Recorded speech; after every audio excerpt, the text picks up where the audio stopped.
이 시간 모두 함께 자리에서 일어나셔서 신령과 진정으로 하나님을 찬양하며 경배하며 나아가겠습니다.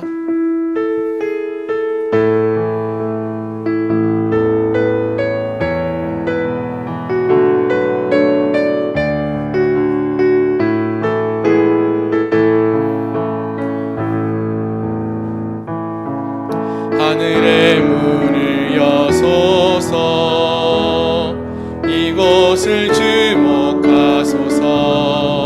주를 향한 노래가 꺼지지 않으니 하늘을 열고 보소서. 이곳에 임재하소서. 주님을 기다립니다. 기도의 향기가 하늘에 닿으니 주여 임재하여 주소서. 이곳에 오셔서 이곳에 앉으소서. 이곳에서 드리는 예배를 받으소서. 주님의 주님의 이름만이, 오직 주의 이름만 이곳에 있습니다. 이곳에 오셔서 이곳에 앉으소서. 이곳에서 드리는 예배를 받으소서. 주님의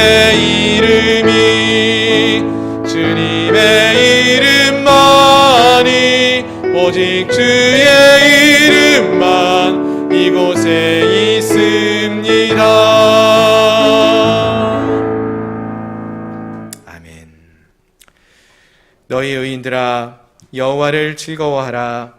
찬송은 정직한 자들이 마땅히 할 바로다. 수금으로 여호와께 감사하고 열줄 비파로 찬송할지어다. 새 노래로 그를 노래하며 즐거운 소리로 아름답게 연주할지어다. 아멘.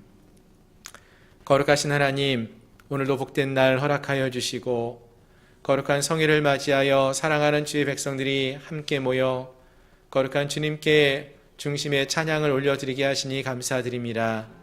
이 시간 드리는 우리의 목소리, 우리의 마음과 우리의 중심을 담은 찬양과 경배가 오직 하나님께만 영광 올려드리는 찬양과 경배가 되게 하시고, 또 우리의 예배 가운데 성령으로 함께하여 주시어서 오직 하나님 한 분만이 영광 받는 은혜의 시간 되게 주시옵소서.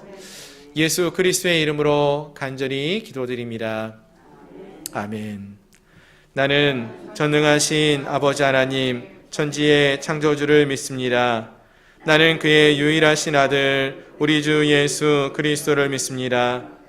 그는 성령으로 잉태되어 동정녀 마리아에게서 나시고 본디오 빌라도에게 고난을 받아 십자가에 못 박혀 죽으시고 장사된 지 사흘 만에 죽은 자 가운데서 다시 살아나셨으며 하늘에 오르시어 전능하신 아버지 하나님 우편에 앉아 계시다가 거기로부터 살아있는 자와 죽은 자를 심판하러 오십니다. 나는 성령을 믿으며 거룩한 공교회와 성도의 교제와 죄를 용서받는 것과 몸의 부활과 영생을 믿습니다. 아멘. 아멘. 자리에 앉으셔서 찬송가 529장 함께 찬양하시겠습니다.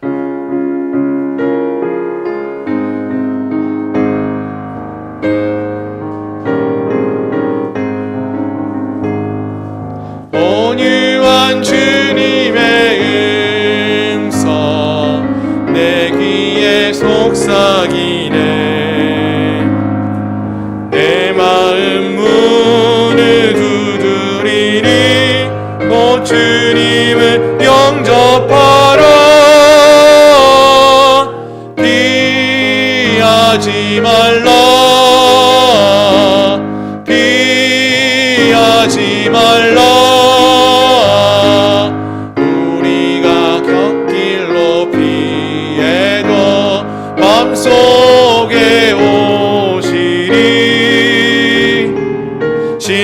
심판날 당할 때 주님을 너 맞을 준비해. 맘속에 주님을 영접하라. 주 영접하라. 사랑의 주 예수 친히 이 땅에 내려오사 문 밖에 서서 기다리니 놀라운 사랑이라. 피하지 말라. 피하지 말라. 우리가 곁길로 피해도 맘속에 오시니 심판날 당할 때 주님을 너 맞을 준비해.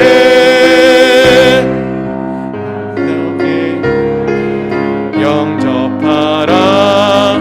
주 영접하라. 주님이 부르는 음성 널 받아주시나니 회개한 내게 임하시어 끝까지 널 도우시네.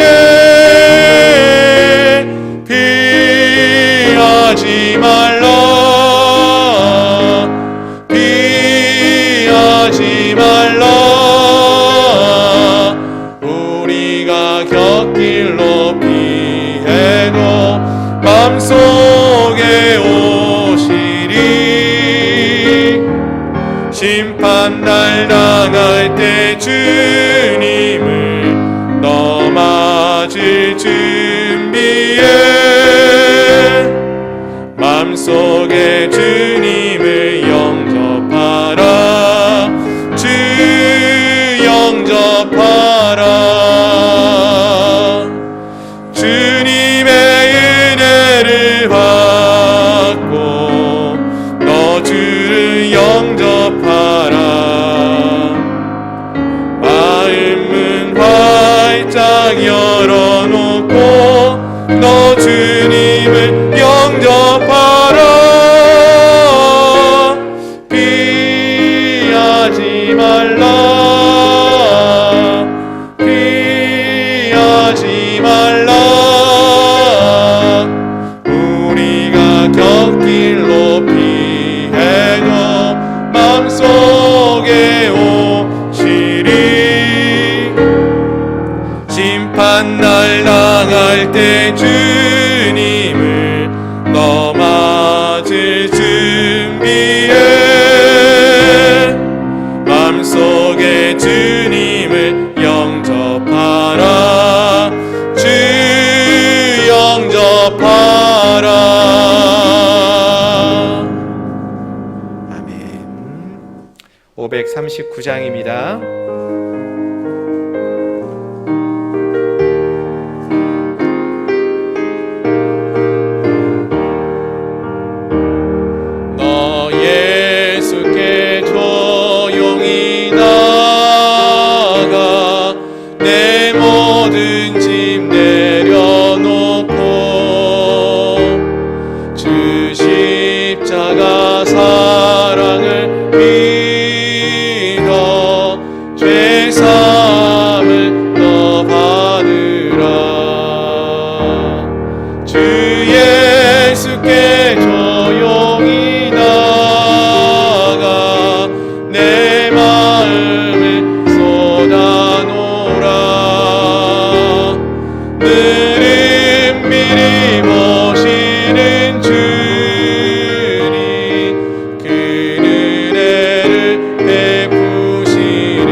보시어라.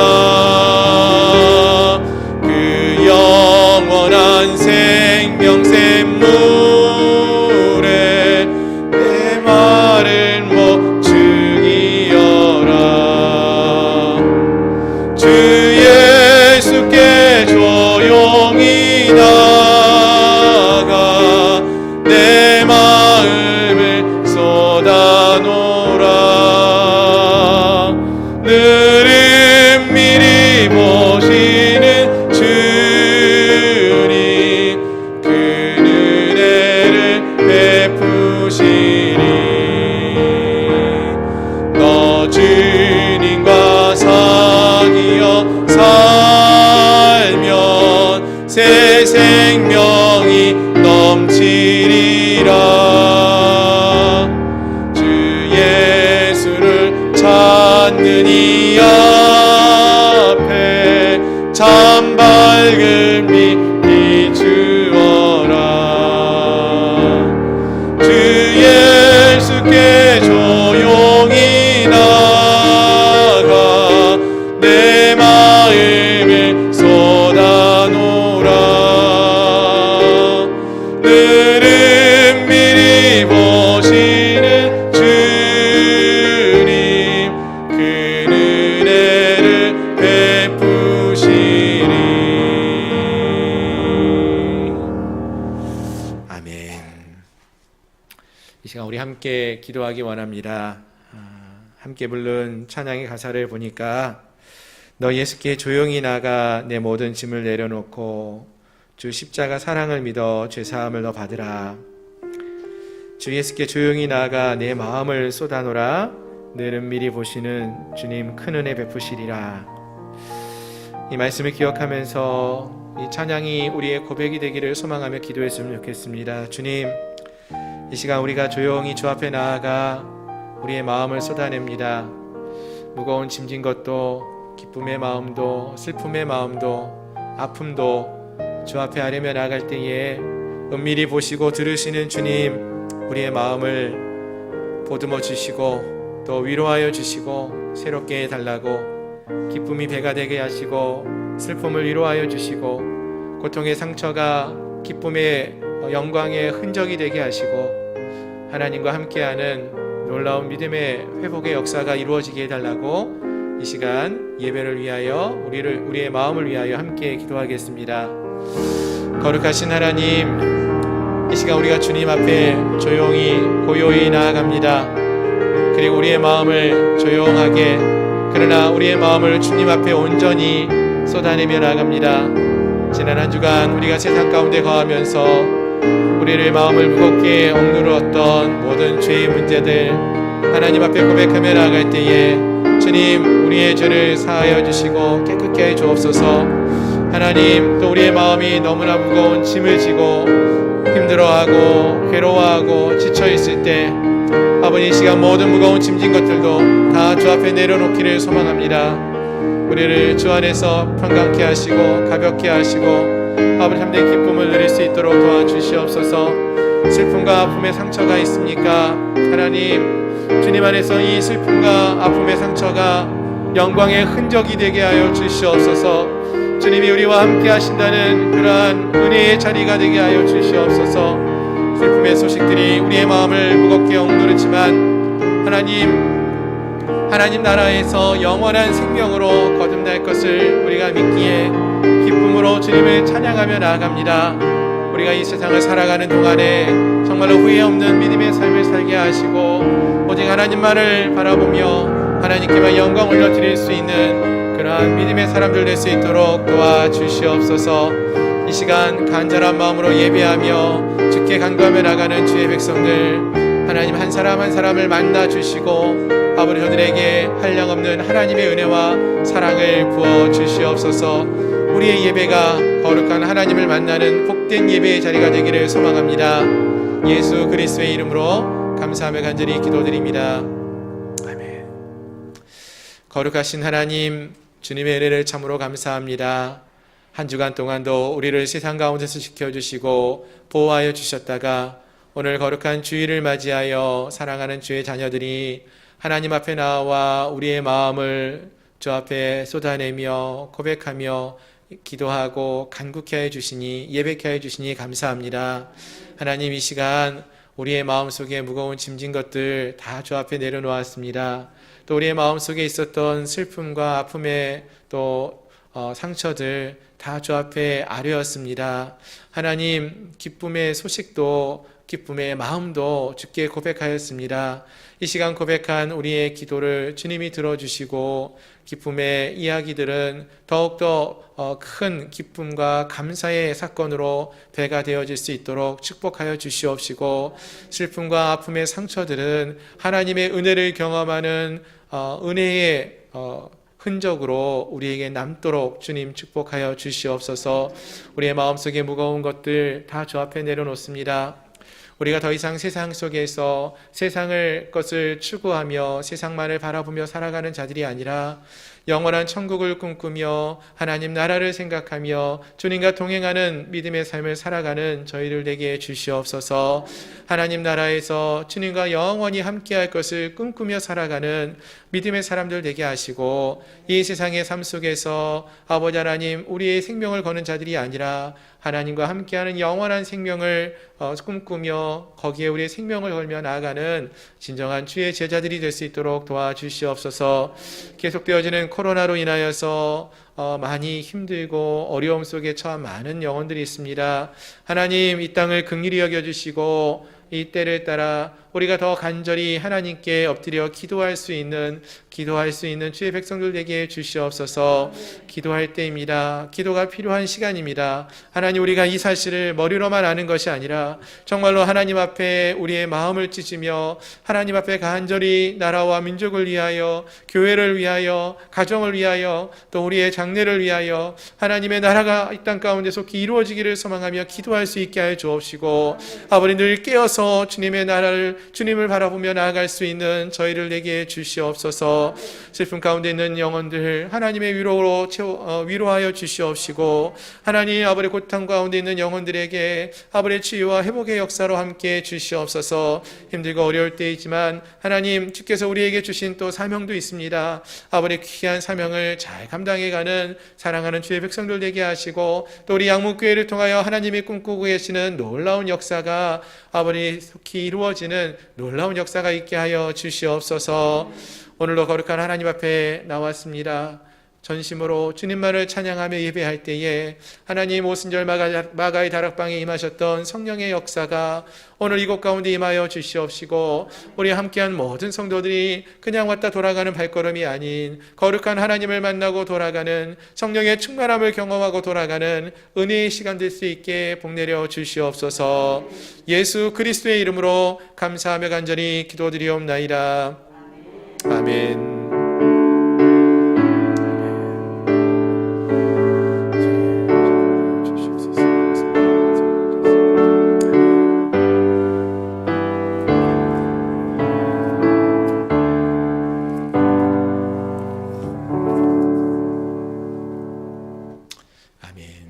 할렐루야.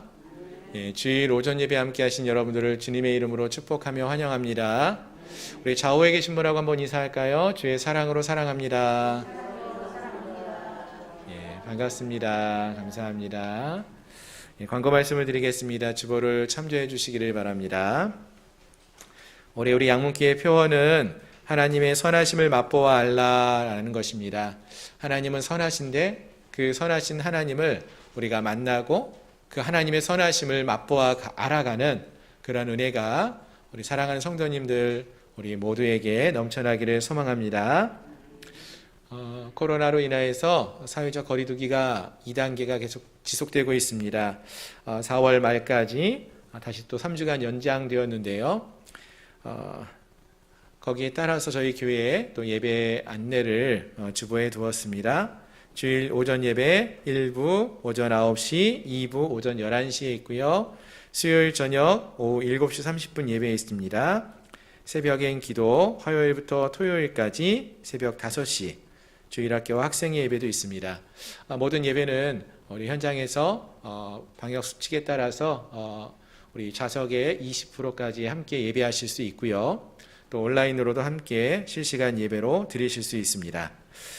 참조하시고 우리가 예배를 통하여서 이 어렵고 힘든 시간에 주님을 만나고 새 힘을 얻어가는 그러한 은혜가 있기를 소망합니다. 아멘. 대한예수교 장로회 서울강선회 제72회기 정기노회가 이번 주 화요일 강성교회에서 있습니다. 노회를 위해서도 함께 많이 기도해 주시기를 부탁드립니다. 또 중보 기도가 필요하신 분들 기도 제목을 제출해 주시면은 함께 기도하도록 하겠습니다. 특히 요즘은 많이 기도가 필요한 때인 것 같습니다. 하나님이 기도하시라고 하는데 우리 함께 기도할 수 있는 그런 은혜가 있기를 소망합니다. 그리고 우리 김은실 집사님께서 어머니 장례를 치르시고 감사한 마음으로 떡을 준비하셨습니다. 오늘 예배가 마쳐지고 나서 돌아가실 때 뒤에서 준비한 떡을 받아가시면 되겠고요. 또 우리 집사님에게 위로의 말씀, 감사의 말씀을 나누어주시면 감사하겠습니다. 한 가지 또 안타까운 소식을 좀 전하는데요. 오늘 오전 9시 49분에 우리 정승희 선교사님께서 소천하셨습니다. 예. 장지는 서울이 될 것 같은데 뭐 우리가 같이 오랫동안 같이 기도해 오고 또 함께 섬겨왔던 귀한 사역 또 선교사님이신데 모든 장례의 절차가 은혜 가운데 이루어질 수 있도록 기도해 주시고 또 이 땅에서의 사역이 마쳐졌지만 하나님 안에서의 또 평강이 있기를 소망하면서 또 유가족을 위해서도 기도해 주시면 감사하겠습니다. 예, 우리 다른 광고는 주보를 참조해 주시고요. 그리고 우리 이번 한 주 동안에 우리 함송할 말씀 함께 한번 읽어보도록 하겠습니다. 잠언 16장 32절 말씀입니다. 우리 함께 화면을 보시면서 읽어보겠습니다. 시작. 노하기를 더디하는 자는 용사보다 낫고 자기의 마음을 다스리는 자는 성을 빼앗는 자보다 나으니라. 잠언 16장 32절 말씀. 아멘. 예. 이 말씀이 오늘 또 이 한 주간에 우리의 마음에 새겨져서 막 너무나 노하는 마음이 들 때도 우리의 마음을 좀 다스리면서 지혜롭게 또 하나님을 의지하며 살아가는 그런 저희 모든 성도님들이 되시기를 소망합니다. 아멘. 이제 오늘 우리에게 주신 하나님 말씀 함께 보겠습니다. 하나님 말씀은 구약성경 사사기 3장의 말씀입니다.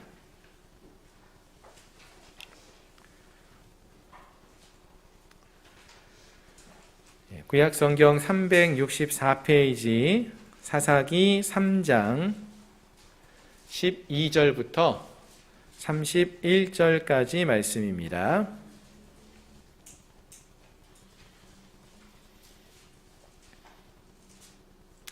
예, 다 찾으셨으면은 제가 봉독해 드리겠습니다. 사사기 3장 12절입니다. 이스라엘 자손이 또 여호와의 목전에 악을 행하니라. 이스라엘 자손이 여호와의 목전에 악을 행함으로 여호와께서 모압 왕 에글론을 강성하게 하사 그들을 대적하게 하심에 에글론이 암몬과 아말렉 자손들을 모아 가지고 와서 이스라엘을 쳐서 종려나무 성읍을 점령한지라. 이에 이스라엘 자손이 모압 왕 에글론을 18해 동안 섬기니라. 이스라엘 자손이 여호와께 부르짖음에 여호와께서 그들을 위하여 한 구원자를 세우셨으니 그는 곧 베냐민 사람 게라의 아들 왼손잡이 에웃이라. 이스라엘 자손이 그를 통하여 모압 왕 에글론에게 공물을 바칠 때에 에웃이 길이가 한 규빗 되는 좌우에 날선 칼을 만들어 그의 오른쪽 허벅지 옷에 차고 공물을 모압 왕 에글론에게 바쳤는데 에글론은 매우 비둔한 자였더라. 에웃이 공물을 바치기를 마친 후에 공물을 메고 온 자들을 보내고 자기는 길갈 근처 돌 뜨는 곳에서부터 돌아와서 이르되 왕이여 내가 은밀한 일을 왕에게 아뢰려 하나이다 하니 왕이 명령하여 조용히 하라 하매 모셔선 자들이 다 물러간지라. 에웃이 그에게로 들어가니 왕은 서늘한 다락방에 홀로 앉아있는 중이라. 에웃이 이르되 내가 하나님의 명령을 받들어 왕에게 아랠 일이 있나이다 하매 왕이 그의 좌석에서 일어나니 에웃이 왼손을 뻗쳐 그의 오른쪽 허벅지 위에 위에서 칼을 빼어 왕의 몸을 찌르매 칼자루도 나를 따라 들어가서 그 끝이 등 뒤까지 나갔고 그가 칼을 그의 몸에서 빼내지 아니하였으므로 기름이 칼날에 엉겼더라. 에훗이 현관에 나와서 다락문들을 뒤에서 닫아 잠그니라.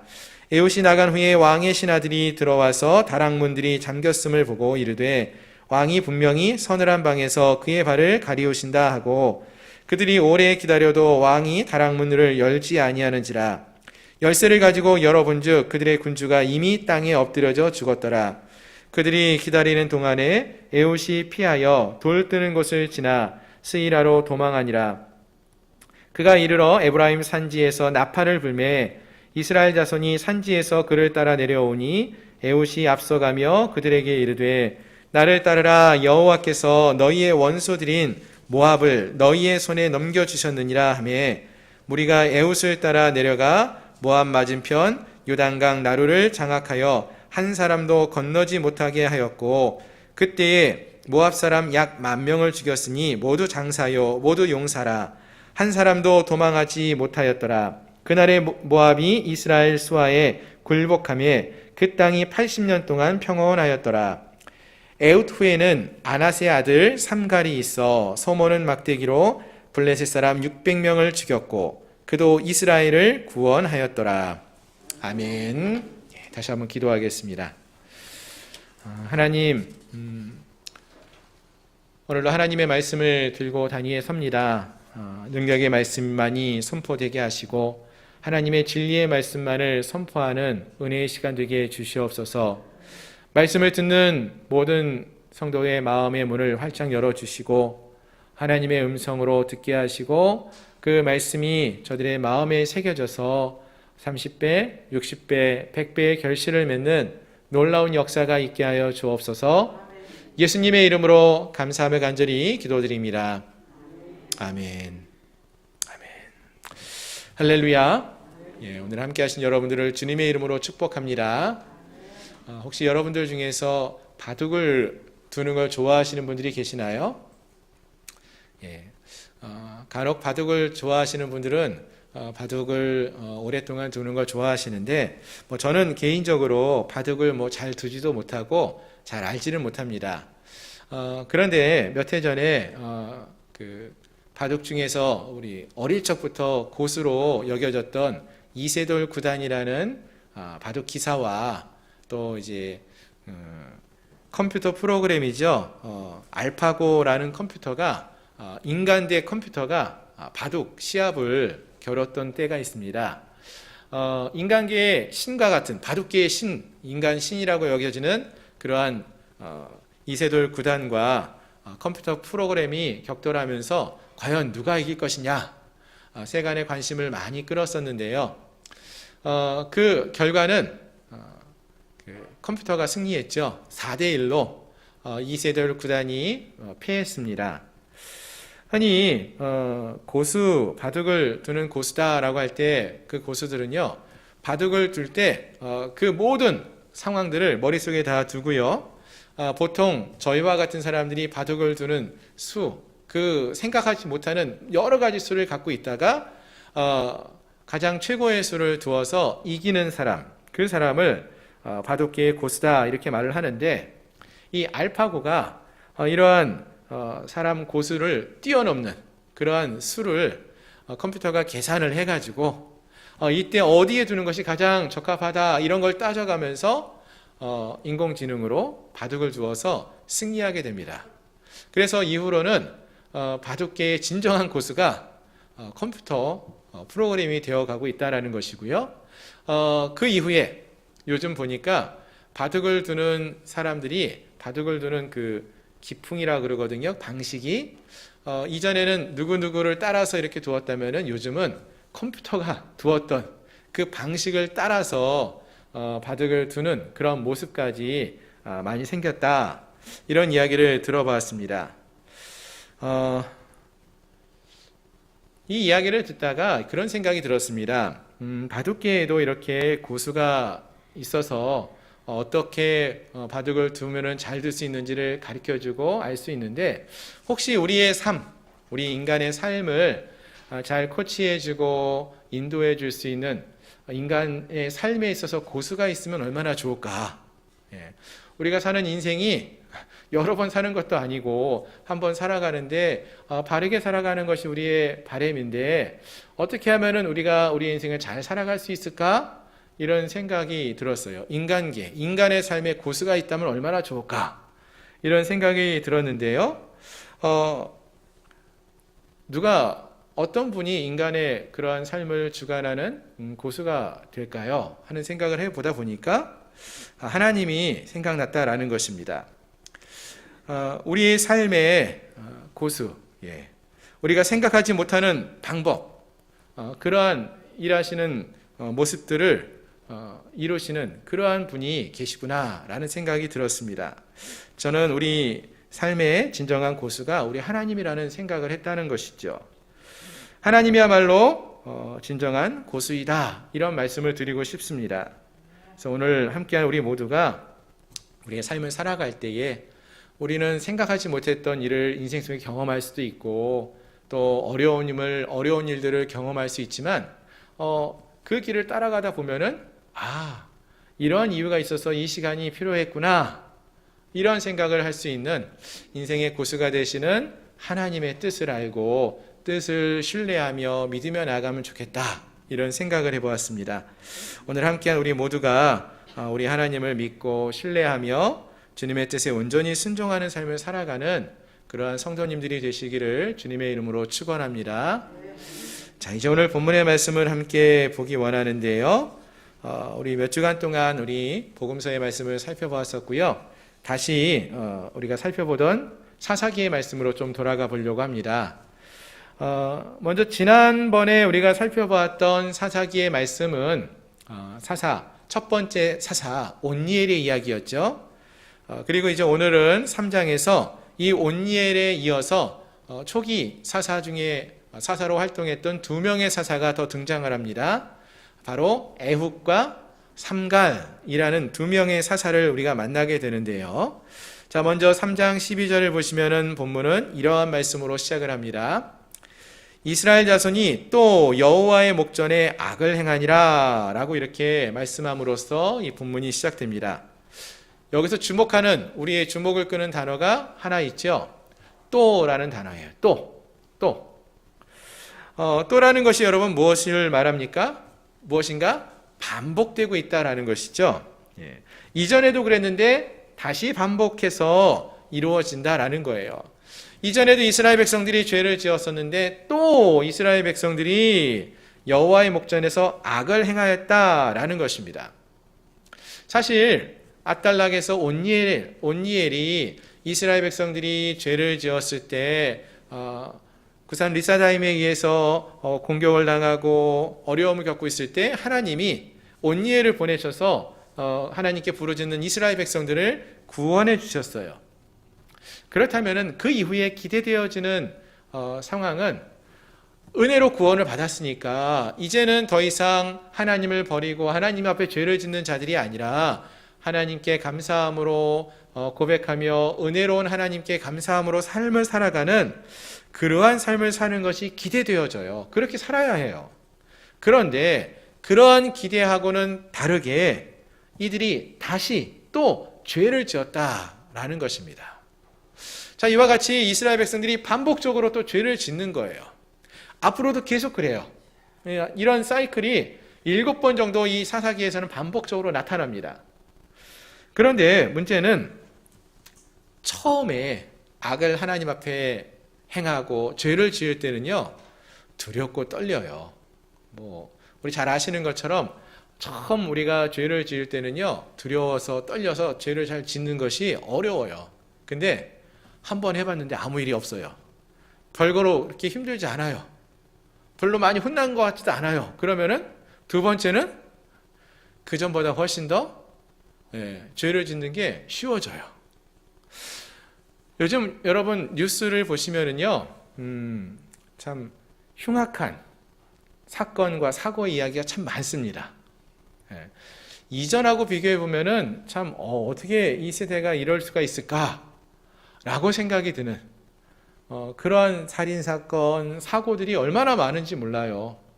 그런데요, 예전에 우리가 이런 얘기 들었으면 정말 놀래 까무러쳤을 것 같아요. 근데 요즘은 TV 속에서 그런 뉴스가 나와도 아이고 어째 하고 그냥 쯧쯧쯧 하고 넘어가요. 왜요? 그런 일이 너무 많아가지고 이제 그런 것이 너무나 특별하거나 너무나 놀랄 만한 일이 아닌 것처럼 여겨지기 시작했다는 것입니다. 시간이 지나고 일들이 반복되어지면서 반응이 무뎌지고 있다는 거예요. 생각해 보세요. 작년에 우리 코로나가 시작됐잖아요. 작년 이맘때에는요, 이 코로나가 퍼지면은요, 모두가 다 죽는다라는 생각을 하면서 집 밖에 잘 안 나갔어요. 슈퍼, 시장, 사람들 잘 안 갔어요. 다 이제 배달해가지고 먹고 또 마시고 살았던 그런 때였는데 요즘은 그때랑 비교해 보면 오히려 지금 더 코로나가 많이 확산되어져 있거든요.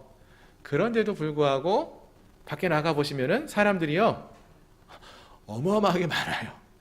들에, 산에, 마트에, 시장에, 백화점에 사람들이 얼마나 많은지 몰라요. 왜 그럴까요? 코로나 위험이 사라져서가 아니에요. 무뎌졌어요. 우리의 마음이 무뎌진 거예요. 처음에는 놀라운 사건들이 더 이상 놀라운 사건이 되지 않고 오히려 당연해지고 있었다라는 것입니다. 사실 이 사사기의 이야기는 이런 점점 악에 대해서 무뎌져가는 그러한 상황을 말해주고 있는 시대예요. 점점 어두워져 가고 있는 시대이고요. 악이 만연해가는 그런 시대를 말한다는 것입니다. 악을 행하는데도 전혀 이상하게 여겨지지 않고 당연한 것처럼 여겨지는 시기가 바로 이러한 사사기의 시대였다라는 것입니다. 그래서요, 오늘 본문을 보시면은 12절 이하에 보시면은 이스라엘 백성들이 이제 악을 또 행하니까 하나님께서 이번에는 모압 왕 에글론을 강성하게 하여서 이스라엘을 대적하게 하셨다라고 말씀하십니다. 그래서 에글론이 암몬과 아말렉 자손을 모아가지고 와서 이스라엘을 치고 종려나무 성읍을 점령했다라고 했습니다. 이제 종려나무가 많은 성읍이 이스라엘의 어딘가 보면은 성경에서 보면은 종려나무 성읍 그러면 여리고를 생각합니다. 사해 옆에 있는 여리고, 이곳을 아마 에글론이 점령한 것 같아요. 근데 여기서 중요한 것은 이 모든 일을 주관하시는 분이 누구라고 말하고 있느냐? 여호와께서 모압 왕 에글론을 강성하게 했다라고 말을 한다는 거예요. 그러니까 이것은 하나님이 모압 왕 에글론을 강성하게 해서 이들 이스라엘의 죄를 징계하고 계시다라는 것을 말해준다는 것입니다. 근데 하나님의 목적은요, 중요한 것은 이스라엘을 쳐서 무너뜨리고 멸망시키는 게 목적이 아니라 이들의 죄를 이 징계하심으로써 그들을 다시 회복해 하는데 그 목적이 있었다라는 것을 우리가 기억하셔야 됩니다. 어떻게 할 수 있는가 하면은 15절 이하에서 보시면은 이 이스라엘 자손들이 또 에글론의 통치를 받으니까 너무 힘드니까 어떻게 해요? 하나님께 부르짖어요. 15절 한번 볼까요? 이스라엘 자손이 여호와께 부르짖음에라고 하죠. 하나님이 징계하셔서 에글론을 강성하게 하셔서 이스라엘을 치시니까 또 힘드니까 이스라엘 백성들은 다시 하나님께 부르짖어요. 그런데 부르짖음에 여호와께서 어떻게 하셔요? 그들을 위하여 한 구원자를 세우셨다, 이렇게 말씀하신다는 거예요. 마치 하나님께서는 도와줄 준비를 다 해놓고 있다가 그냥 입에서 도와주세요라고 부르짖기만 하면은 바로 도와줄 그런 채비를 하고 있다가 바로 도와주시는 그러한 모습을 보여주고 있다라는 것입니다.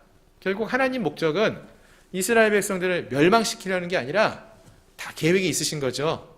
이스라엘 백성들이 도움을 청하면은 바로 구원해 주실, 다시 세우게 하려고 하는 그러한 목적이 있었다라는 것을 보여준다는 것입니다. 결국 이 에글론은 어떤 면에서 하나님께서는 이스라엘 백성들을 향하여 내리치는 사랑의 매와 같았다, 이렇게 말할 수도 있을 것 같습니다.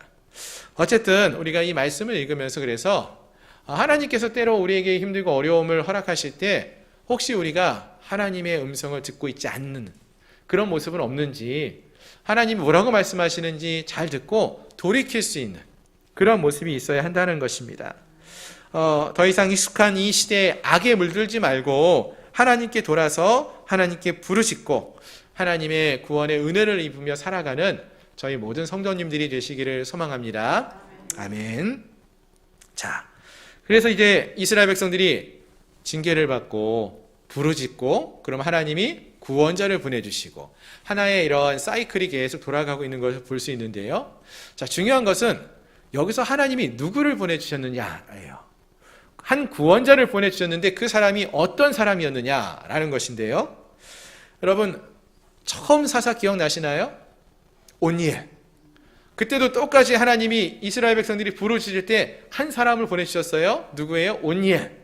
그는 갈렙의 가문에, 유다 지파의 갈렙의 가문에 믿음 좋은, 정말로 훌륭해 보이는 그러한 리더였고요. 그러한 사람이었어요.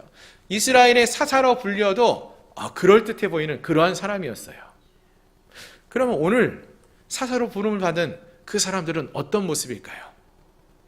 우리가 교회에서 보시면은 하나님 앞에 쓰임받는 분들은요, 정말 여러 가지 모습들 중에서 훌륭한 모습들이 많은 그러한 사람들도 부름을 받지만 꼭 그런 사람들만 하나님 나라를 위해서 일하느냐? 그렇지 않을 수 있다라는 거예요. 한번 보겠습니다. 하나님께서 이스라엘 백성들이 다시 한번 부르짖을 때에 한 구원자를 보내주셨는데 그 사람이 에훗이라고 했습니다. 그 에훗은 어떤 사람이냐? 그는 곧 베냐민 사람 게라의 아들 왼손잡이 에훗이라 라고 했어요. 아멘. 자, 먼저 베냐민 사람, 베냐민 지파는요, 이스라엘 12지파 중에서 가장 막내, 작은 지파예요. 아들의 순서에서도 막내지만 그 숫자도, 백성들의 사람 숫자도 가장 적은 쪽에 속하는 그러한 지파였습니다. 또 그를 왼손잡이라고 그랬죠. 다른 설명도 많이 있을 수 있는데 특별히 왼손잡이라는 설명을 더했어요. 여러분, 혹시 왼손잡이 있으신가요? 우리 중에도? 이 왼손잡이라는 게 어떤 뜻이 있을까요? 왜 왼손잡이라고 했을까요? 원어의 특성으로 보시면은요, 사실 이 베냐민 지파는 오른손의 사람들이라는 뜻이 있는데 왼손잡이에요, 이 사람은. 이 왼손잡이라는 것을 말했을 때 한 두 가지를 생각할 수 있습니다. 하나는 왼손을 잘 사용하는 사람, 우리가 그 사람을 왼손잡이라고 그러죠. 또 다른 의미가 오른손이 무엇인가 문제가 있어서 사용을 잘 못하는 사람, 그래서 왼손을 쓸 수밖에 없는 사람이라는 뜻도 있어요. 만약에 오른손에 어려움이 있고 문제가 있는 그런 사람이어서 왼손을 잘 쓰는 사람이라면은 이 사람은 장애인을 의미하는 거예요. 그래서 어떤 분들은 이 말씀을 읽으면서 에훗은 장애가 있었던 사사다. 장애인도 하나님께 쓰임 받을 수 있다. 이렇게 생각도 하셔요. 말씀도 하셔요. 그럴 수도 있어요. 하지만 이 사사기 20장 이후에서 보시면은 베냐민 지파가 나중에 전쟁에 나갈 때 왼손을 능숙하게 쓰는 군인들 700명이 함께 나가 싸워 승리했다. 이런 얘기가 나오거든요. 이 말은 왼손이 아주 능숙한 사람이라는 뜻이에요. 아마도 오늘 본문 속에서 나오는 이 에훗도 어떤 이유든지 왼손이 오른손보다는 능숙하게 잘 쓸 수 있는 사람이었을 것 같아요. 한번 생각해 보세요, 여러분. 왼손잡이가요, 지금은 달란트도 있고 능력이 있는 사람들, 재능이 많은 사람들이 왼손잡이가 많다, 이런 얘기를 하시지만 저희가 어렸을 때, 우리 권사님, 집사님 어리셨을 때 자녀가 젓가락질, 숟가락질을 오른손으로 안 하고 왼손으로 하면 어떻게 해요? 뭐 하는 거예요? 오른손 써야 돼. 오른손으로 해야 돼. 연필을 이렇게 하고 왼손을 막 쓰려고 그러면은, 너 재능 있다? 이게 아니라 오른손 잡고 써. 이렇게 하지 않으셨나요? 왜요? 뭔가 다르다는 거는 안 좋은 거로 생각했어요. 그렇죠? 왼손잡이가 불편한 게 많잖아요. 그러니까 옳지 않다라고 생각을 했다는 거예요. 이 당시에 왼손잡이라는 뜻도 그런 의미가 있었어요. 사회적으로 보면은 훨씬 더 오른손잡이가 많으니까 사회적으로 약자이고 불편한 게 많이 있는, 배려받지 못하는 그러한 모습들이 많이 있었다라는 것입니다. 결국 이 왼손잡이 에웃이다라고 이 사사를 말했을 때 이 에웃은 그 당시로 본다면은 좋은 환경 아니면은 또 보다 일반적으로 많은 사람들에 속하는 그룹이 아닌 조금 더 안 좋거나 낮아 있는 대우받지 못하는 그러한 부류에 속하는 사람이다. 그들을 대표하는 인물이 에웃이었다. 이렇게 말할 수 있다라는 것입니다. 자, 한 가지 더. 이 에웃과 더불어서 또 다른 사사가 한 명 더 등장했죠. 그 사람이 누굽니까? 마지막 절에 보니까 에웃 후에는 아낫의 아들 삼갈이 있었다라고 했죠. 삼갈. 여러분, 삼갈이 어떤 사람으로 알고 계십니까? 성경은 삼갈을 누구라고 말합니까? 삼갈에 대해서는요, 에웃보다 더 설명이 없어요. 누군지 더 잘 몰라요. 이 말은 그만큼 유명하지 않았다는 거예요. 그저 나오는 설명은 아낫의 아들 삼갈. 이렇게 말하고 있어요. 근데 이제 학자들이 연구해 보니까 이 삼갈이라는 이름은 이스라엘 사람들 히브리인 중에서는 그 이름이 드문 이름이에요. 거의 없어요. 이방 사람의 이름이에요. 외국 사람의 이름이라는 거예요. 그래서 삼갈은 외국인이었을 것이다 라고 생각을 합니다. 특히 아낫의 아들이라고 했는데 이것은 뭐 아세라와 같은 우상을 섬기는 그러한 사람들의 후손, 이렇게 생각되어지는 것이거든요. 그래서 이 아낫의 아들 삼갈이라는 사람은 이방인이었고, 지금도 외국 사람이 우리나라에 사는 것이 힘들잖아요. 대우받지 못하잖아요. 그 당시에도 그런 상황 속에 있는 사람을 하나님이 그도 사사로 부르셔 사용하셨다라는 거예요.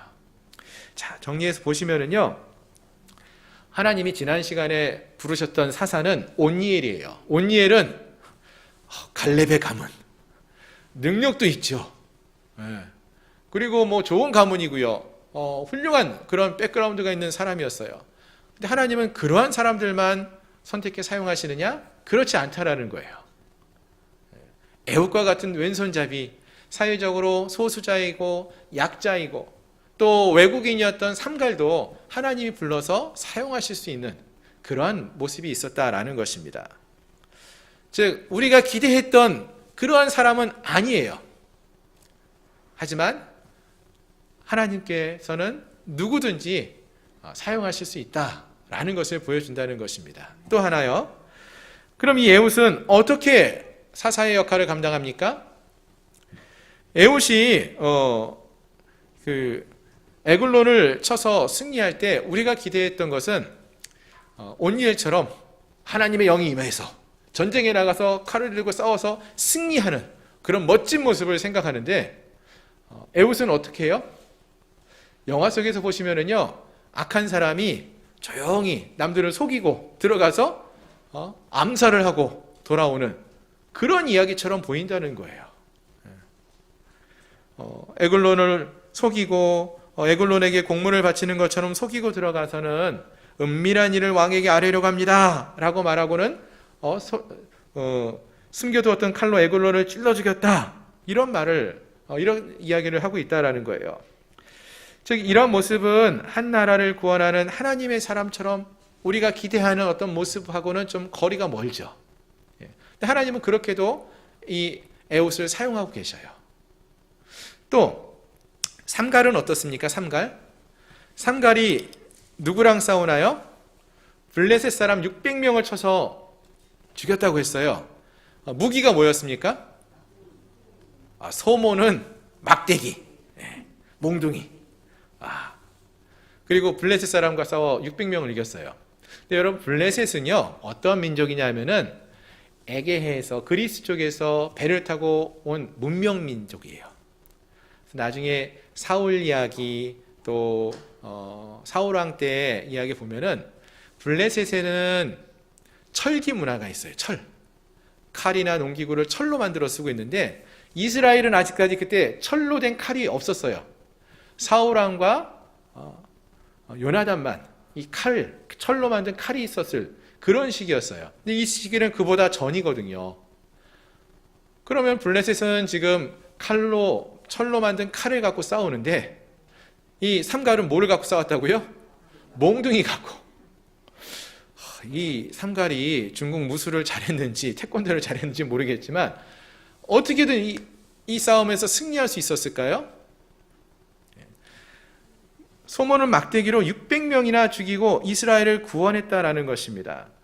결국 이 말은 무엇이냐 하면은요, 이 삼갈의 이야기나 또 왼손이 능숙한 에웃은 언뜻 보면은 훌륭한 가문의 출신도 아니고 뭐 적을 속여서 암살하는 암살자처럼 보이기도 하고 변변치 않은 무기를 갖고 있는 그러한 모습이었지만 이러한 자들도 하나님의 손에 붙들려 사용되기만 하면은 놀라운 승리를 거둘 수 있었다라는 것을 보여준다는 거예요.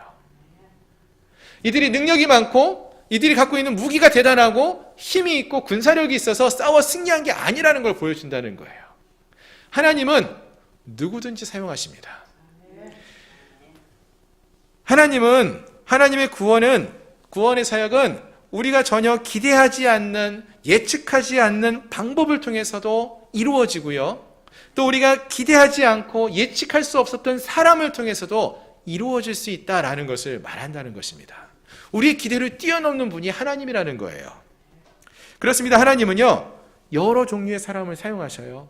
누구든지 사용할 수 있다는 거예요. 지난 시간에 살펴보았던 온니엘처럼 좋은 가문의 출신에서 용기와 탁월한 재능이 있는 사람도 사용되지만 오늘 본문에 나오는 에웃과 삼갈처럼 왼손잡이로 사회적인 대우도 못 받고 또 이방인으로서 삶을 살아가는 그러한 이방인 출신의 농부라 할지라도 하나님이 부르실 때에 부르심에 반응하며 나가는 그러한 자들을 사용하시고 또 이러한 자들의 섬김을 통하여서 하나님의 나라를 이루어 가신다는, 이스라엘 백성들을 구원하시고 세워 가신다는 것을 본문은 말해준다는 것입니다. 즉 하나님의 일을 함에 있어서는요, 어떤 세상적인 조건이 필요한 게 아니에요. 좋은 직장에 가려면 요즘은 토익은 900점, 운전면허 1종 이상, 또 이런 조건들이 있어야 한다고 말을 해요. 좋은 대학을 나와야 되고, 과도 어떤 과야 되고. 하나님 나라를 위해서 일하는 자들은 이런 조건이 필요하지 않다는 거예요. 예? 물질이 많은 자도 하나님께 쓰임 받을 수 있지만, 낮은 자리에 있고 물질이 없어도 하나님을 향한 그 마음이 어떠하냐에 따라서 쓰임 받을 수 있다라는 것을 말해준다는 것입니다. 성경에 그런 예가 너무 많죠. 신약 성경을 보시면은요, 바울과 베드로라는 사람이 있어요. 둘 다 하나님 나라에서 너무나 중요한 분들이고 너무나 큰 일을 행하신 분들이에요. 근데 바울은 어떻습니까? 바울은 당대 최고의 지식인이에요. 훈련도 많이 받았고요. 공부도 많이 했어요. 로마 시민권을 갖고 있었어요. 대단한 사람이었죠. 거기에 비해서 베드로는 어떻습니까? 갈릴리의 어부였어요. 그렇게 배운 게 많지도 않습니다. 그렇게 유명한 사람도 아니에요. 하지만 하나님께는 이 둘 다 놀랍게 쓰임받았다는 거예요. 베드로가 오순절날 한 번 설교하면 3,000명이나 회개하고 구원을 받는 놀라운 역사가 있었고요. 바울이 세계의 온 곳을 누비면서 전도 여행을 통해서 곳곳에 교회를 세우는 일을 감당해내었습니다. 베드로가 유대인들에게 복음의 문을 여는 자였다면 바울은 이방인의 사도로서 일평생 살아가는 그러한 모습을 보였습니다. 베드로 전서와 후서라는 성경을 기록했다면 바울은 13권이나 되는 많은 주요 신약의 성경들을 기록하는 그러한 자였습니다. 누가 더 훌륭한가요? 우리 자꾸 누가 더 훌륭한가 이걸 따시려고 하는데 성경은 모두가 다 하나님의 위대한 사역자라고 말한다는 것입니다. 그들이 갖고 있는 상황과 환경이 어떠하든지 하나님께 순종함으로 나아가는 자를 하나님은 사용하셨다라는 것입니다. 지금 우리의 모습은 어떠한 것 같습니까, 여러분? 우리 중에는 어떤 분들은 온니엘과 같이 좋은 가문의 출신이고 또 많은 것을 소유하고 있는 것처럼 보이는 사람도 있을 수 있어요. 하나님은 그러한 분들도 사용하셔요. 하지만 애굽과 같은 왼손잡이, 사회적으로 소외된 자들, 대접받지 못하는 자들, 이방인 출신이었던 삼갈처럼 잘 설명할 것도 없고 나타낼 것도 없고 자랑할 것도 없는 그러한 사람들도 우리 중에 있습니다. 그러나 하나님은 모든 사람들을 들어 사용하실 수 있는 분이라는 거예요. 우리의 기대하지 않았던 그러한 사람들이라 할지라도 하나님은 들어 사용하시는, 또 기대하지 못했던 방법을 통해서도 일하시는 분이 우리 하나님이라는 것을 우리가 성경을 통해서 확인해 볼 수 있는 것입니다.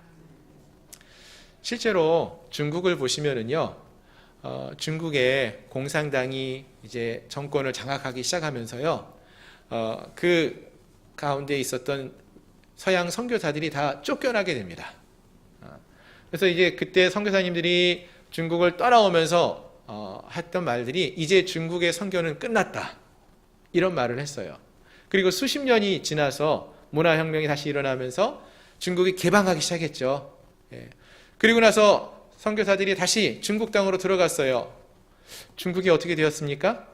들어가 봤더니요, 중국의 곳곳에 지하교회가 있는데 그곳에서 그 이전에 서양의 선교사들이 행하지 못했던 그런 부흥의 역사, 복음의 역사가 일어나고 있었다는 거예요. 지금도 중국 땅에 많은 선교사님들이 지금 출국을 당하고 있죠. 못 들어가고 있어요. 그러나 하나님의 역사는 지속적으로 이루어지고 있다는 거예요. 비공식적이지만 중국에 약 1억 명이 기독교인이에요. 세계에서 가장 많은 기독교인들이 살고 있는 곳이 중국이에요. 물론 중국 인구가 많죠. 10억이 넘으니까. 그래도 하나님은 우리가 기대했던 일을 뛰어넘는 일을 행하신다는 거예요. 우리가 기대했던 사람들이 아닌 하나님의 사람들, 하나님께 순종하는 사람들을 통해 일하신다는 것입니다. 작년 한 해 우리 한국교회, 또 우리 교회 포함해서 한국교회가 코로나 때문에 얼마나 힘들었습니까? 우리 성도님들의 가정도 다 힘들었잖아요. 많은 분들이 걱정을 하셨어요. 목사님, 교회는 어렵지 않아요? 어떤 집사님 지난번에 말씀한 것처럼 목사님은 밥은 드시고 사나 걱정하시면서 밥도 사주시고 막 그러셨거든요. 근데 우리 지난번 공동의회 때 보고를 드렸지만 부족하지 않았어요. 어떻게 가능했냐고요? 하나님이 행하셨어요. 기대하지 않는 사람들, 하나님의 방법으로, 기대하지 않은 방법을 통해서 하나님이 채우시고 일하셨어요. 하나님은요, 그러한 하나님이십니다. 우리 생각에 이 사람을 통해서 일하실 거라 생각하지만 하나님은 기대하지 않는 그러한 사람들을 통해서 또 하나님의 방법을 통해서 일하시는 분이라는 것입니다. 오늘 우리는 이 말씀을 보면서 과연 우리는 어떠한 삶을 살고 있고 또 어떠한 가운데 우리가 처해 있는지를 돌아보았으면 좋겠습니다. 우리에게 필요한 것은 내가 더 좋은 환경, 더 좋은 상황에 처하는 것을 목표로 하는 것이 아니라 우리를 통해서 일하시는 그 하나님을 믿고 신뢰하며 나아가는 그러한 삶을 살 수 있어야 한다라는 것입니다. 지금까지 우리가 자라온 가정의 배경과 환경과 그러한 모든 모습들을 볼 때에 온니엘에 가까운 그런 삶을 살아온 그런 분들이 계실 수 있고요. 또 에훗이나 삼갈과 같은 그러한 삶을 살아오신 분들도 계실 수 있어요. 이들 중에 어느 쪽에 속하든지 상관은 없습니다. 하나님은 누구라도 상관없이 사용하실 수 있어요. 세상은 온니엘과 같은 사람들을 요구하고 찾겠지만 하나님은 오히려 에훗과 같이 왼손잡이이고 삼갈과 같이 이방인이었던 자도 하나님은 사용하신다라는 것입니다. 따라서 우리의 마땅한 반응은 우리가 하나님의 일을 위해 사용된다라고 그것을 너무나 기뻐하고 자랑하는 것이 아니라 또 나 같은 이러한 부족한 자도 하나님이 사용해 주신다라는 것을 기뻐하고 감사하며 그 하나님께 영광을 올려드리며 믿음의 삶을 살아갈 수 있는 그러한 우리 모두가 될 수 있기를 소망합니다. 말씀을 정리하겠습니다.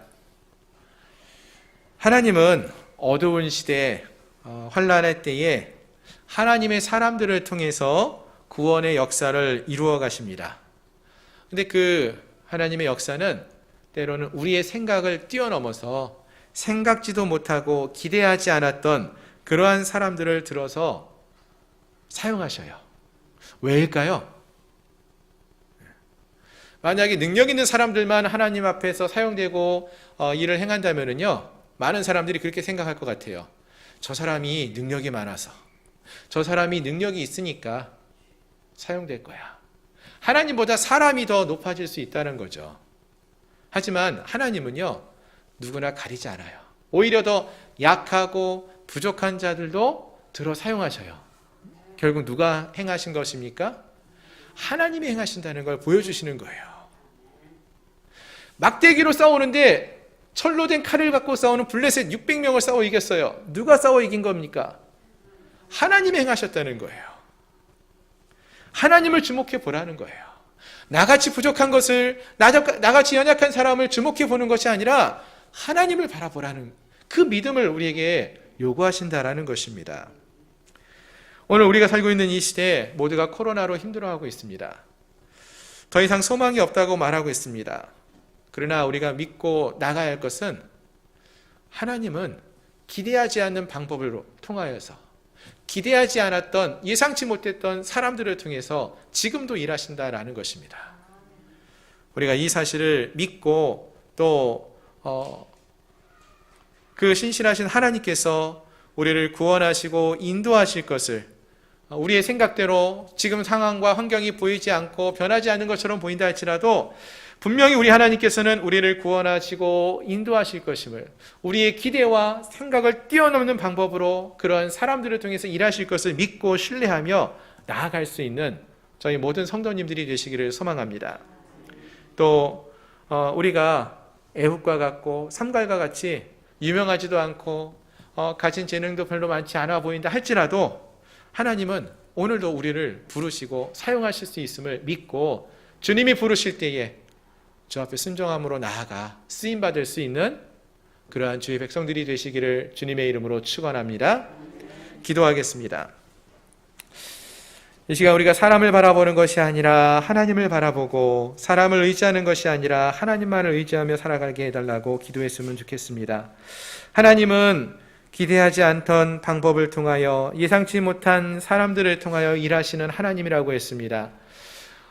우리가 기대했던 것과 달라 보여도 우리 하나님은 분명히 그 일을 이루시고 또 은혜로 역사하실 것을 믿고 우리가 그 하나님 앞에 쓰임받기를 소망하며 함께 기도하며 나가겠습니다. 기도합니다.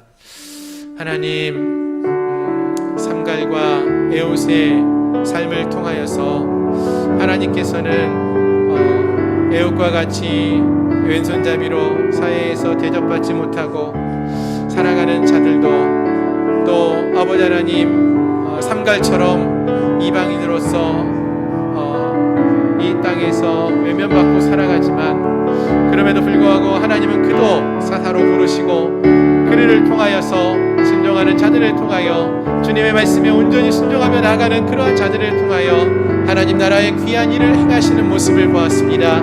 오늘 사랑하는 주의 백성들, 우리 양목회 성도들이 이 시대에 아버지 하나님, 우리의 생각과 우리의 기대와 다른 그러한 모습들이 펼쳐지는 것을 보고 낙심하거나 넘어지는 자들이 아니라 하나님, 이 어두운 세상을 주님이 반드시 이루시고 회복해 하실 것임을 기대하며 나가게 하시고 또 그 일을 위하여 우리를 부르실 때에 우리가 아멘으로 하며 순종하며 나갈 수 있는 그러한 자들이 되게 하여 주시옵소서. 하나님, 이 어두운 시대에 하나님의 나라가 온전히 회복해 되어지는 놀라운 역사가 있기를 소망합니다. 예수 그리스도의 이름으로 감사하며 간절히 기도드립니다. 아멘. 하나님, 우리에게는 애국과 같이 또 삼갈과 같이 자랑할 것도 내세울 것도 많지 않은 모습들이 많습니다.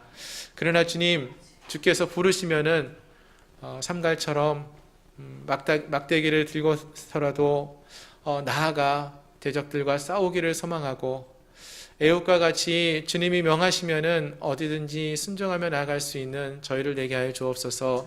하나님, 하나님께서 우리의 기대를 뛰어넘는 놀라운 능력의 주로 우리와 함께 하시고 또 이 나라를 하나님의 나라로 세워갈 것을 믿습니다. 그 주님의 신실하심을 믿고 순종함으로 나아가는 저희들 모두가 되게 하여 주옵소서. 예수 그리스도의 이름으로 감사하며 간절히 기도드립니다. 아멘. 함께 찬양하시면서 준비하신 예물을 하나님께 봉헌하시겠습니다. 내가 여기 있사오니 나를 보내소서. 나의 맘 나의 몸 주께 드리오니 주 받으옵소서. 주님 내가 여기 있사오니 나를 써주소서.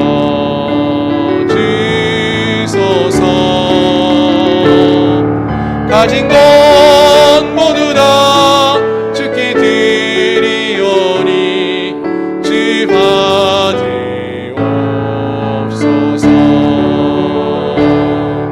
할렐루야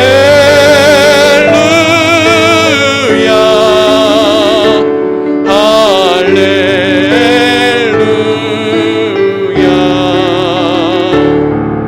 할렐루야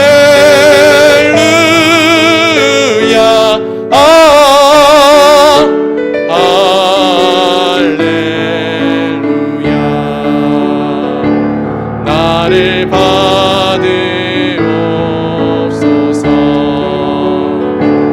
나를